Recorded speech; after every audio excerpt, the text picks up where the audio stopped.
Baik, pemirsa kembali kami lanjutkan perbincangan bersama dengan staf khusus Menteri BUMN, ada Pak Arya Sinulinga. Pak Arya, sekarang kita berbicara bagaimana menjalankan visi dari BUMN tidak hanya untuk saat ini tapi juga untuk kedepannya. Terutama untuk saat ini, Pak Arya, kita tahu saat ini sedang ada dalam tahun politik. Bagaimana supaya BUMN tidak menjadi komoditas politik dan menjadi sapi perah untuk kepentingan politik elektoral? Ya, yang pertama kan yang kita jaga adalah bagaimana direksi-direksi BUMN dan komisaris-komisaris BUMN itu tidak boleh ikut dalam proses-proses pemilu yang ada sekarang ini. Itu kan tujuan kita supaya menghalanginya. Karena mereka kan bukan ini ya, bukan orang politik dan jabatan dia kan bukan jabatan politik. Makanya itu salah satu yang kita larang gitu. Itu ada Kepmen yang dibuat oleh Kementerian BUMN di sana gitu. Kemudian yang kedua, saya rasa kan gini ya, sangat gampang kok ngecek apakah BUMN ini terlibat politik atau tidak gitu. Kan bisa dicek dari kegiatannya, ada nggak BUMN-BUMN yang dilibatkan dalam acara-acara politik kita. Kan bisa dikatakan nggak ada ya, bisa dibilang, bisa dicek lah ke BUMN-BUMN yang ada itu. Kan gampang ya bagi, apa yang karyawan-karyawan BUMN kan juga lepas dari tidak ada unsur-unsur mendukung 1, 2, 3, 4 atau 5, 6, 7 nggak ada kan gitu. Kalau ada kan mereka kan pasti juga bisa laporkan tuh kalau ada yang membawa-bawa BUMN-nya. Jadi kami selalu cek juga, makanya seperti komisaris misalnya, kami minta supaya mereka mundur. Yang mundur itu kan ada berapa tuh, kan mulai mundur, ada yang mundur mulai baik dari pihak 03, 02 atau yang mana kan mundur itu dari komisaris gitu. Dan kami terbuka betul dengan kalau ada BUMN yang memang ini ya terlibat, laporkan aja sama kita gitu. Ada juga kemarin mempertanyakan, itu Pak Erick kok bisa ini gitu ya. Pak Erick kan dia menteri itu kan jabatan politik, namanya jabatan politik pasti dan secara undang-undang juga diperbolehkan untuk kampanye gitu. Dan tapi tinggal bagaimana harus ada cutinya gitu dan tidak memakai fasilitas negara. Sampai hari ini Pak Erick itu kalau cuti pas hari libur gitu ya, dan juga beliau nggak ada tuh, dia ya ikut kendaraan mobilnya pun kendaraan dari ini kok, dari mana, dari pribadi, bukan kendaraan dari kantor gitu. Dan beliau juga nggak ada yang memanfaatkan BUMN ya dalam arti kampanye-kampanye dilakukan gitu, Mbak.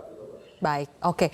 Siapapun nanti presiden yang terpilih, Pak Arya, pastinya visi, target, semua dari BUMN tetap harus dilaksanakan.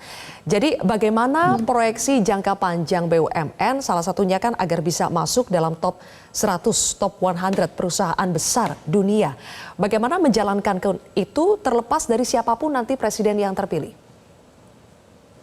Ini yang sedang kita lakukan, Pak ya, seperti konsolidasi ya, transformasi. Mengubah BUMN dari 144 menjadi tinggal hari ini adalah 40 BUMN, itu adalah bagian dari konsolidasi. Seperti Pelindo. Pelindo setelah kita konsolidasikan, sekarang menjadi operator pelabuhan nomor 8 terbesar di dunia. Kemudian Angkasa Pura pun setelah kita konsolidasikan, di Angkasa Pura itu sekarang menjadi operator bandara nomor 5 terbesar di dunia. Kemudian juga seperti Bank Syariah. Bank Syariah juga kita konsolidasikan, sekarang menjadi Bank Syariah nomor 9 terbesar di dunia.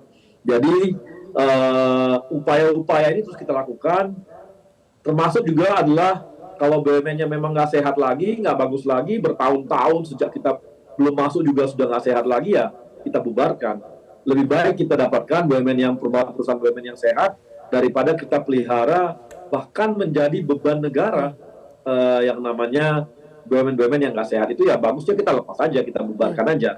Itu juga langkah. Mungkin ada yang mengkritisi, kok dibubarin? Ya dibubarkan karena bertahun-tahun nggak ada gunanya. Bertahun-tahun jadi zombie. Saya kasih contoh, Merpati udah nggak terbang lagi, masih ada juga perusahaannya. Ya lebih bagus dibubarin, ngapain ada di sana gitu. Itu contoh bagaimana kita melakukan pembubaran terhadap BUMN-BUMN yang kita anggap memang udah tidak lagi dipertahankan dan juga nggak ada guna lagi ada hidupnya gitu. Jadi kita membuat sehat, mengkonsolidasikan dan berusaha untuk menjadikan mereka sebagai ikut dalam perusahaan BUMN yang go global lah gitu. Oke, jadi Dan efisiensi seperti sekarang, akan Mbak, terus hampir semua ya, dilakukan. kayak BRI dan sebagainya kan keuntungannya terbesar sepanjang sejarah mereka ada loh.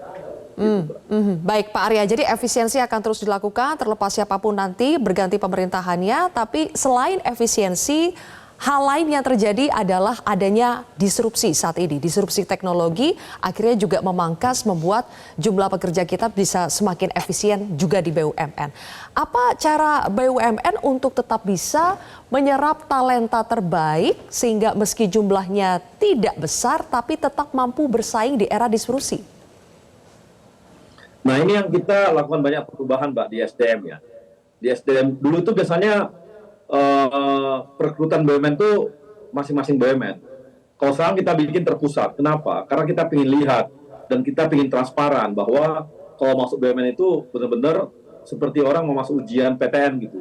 Jadi orang bisa lihat semua nih benar objektif atau nggak objektif gitu. Kalau dulu kan dia sendiri kita nggak tahu prosesnya. Sehingga sekarang kebutuhan SDM itu aja sudah harus benar-benar sesuai dengan kebutuhan yang untuk berapa tahun ke depan, 5-10 tahun ke depan. Sambil menghitung memang disrupsi. Itu perekrutan. Kemudian di dalam sendiri, kita juga melakukan namanya,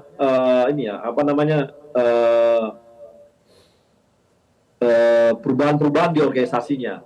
Mana yang memang yang dia tumpang tindih, itu kita geser gitu, atau kita hilangkan tumpang tindihnya. Itu membuat akan ada sumber-sumber daya kita yang bisa kita manfaatkan untuk yang lain yang lebih kerjakan.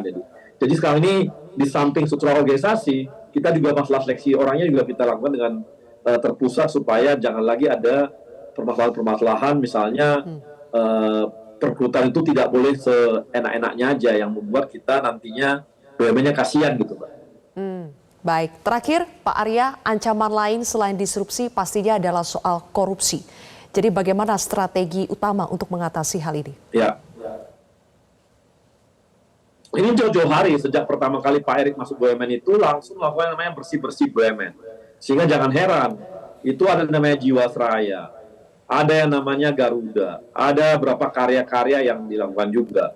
Itu banyak sekali, itu Pak Erick langsung laporkan ke kejaksaan. Dan sekarang diproses, dan ada yang sampai dihukum seumur hidup loh. Jadi sepertinya ya kita bisa berbangga hati atau juga sedih juga sih sebenarnya. Yang melaporkan itu semua Kementerian BUMN loh. Jadi Kementerian BUMN itu aktif betul melakukan koordinasi dengan yang namanya kejaksaan untuk melakukan bersih-bersih BUMN. Dibawa semua kasus-kasusnya ke kejaksaan untuk diproses. Nggak ada yang ditutupi oleh Pak Erick. Semua dibawa ke sana. Mungkin ini termasuk sedikit dari kementerian yang berani membawa organ-organ di bawahnya yang melanggar hukum yang dibawa ke kejaksaan. Baik. Jadi bukan tertangkap, bukan. Justru kita laporkan semua. Itu adalah langkah Pak Erick terhadap bersih-bersih BUMN. Jadi ini yang dilakukan oleh BUMN, dilakukan oleh Pak Erick dengan bersih-bersihnya.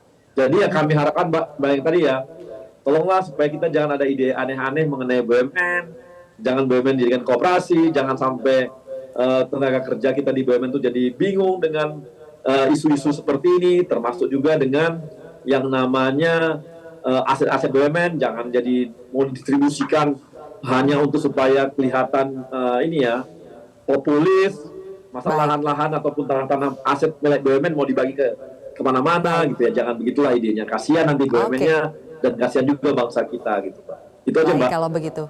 Oke, terima kasih Pak Arya Sinulinga, terima kasih sudah bergabung bersama kami di Berantai News hari ini. Jelajahi cara baru mendapatkan informasi. Download Metro TV Extend sekarang.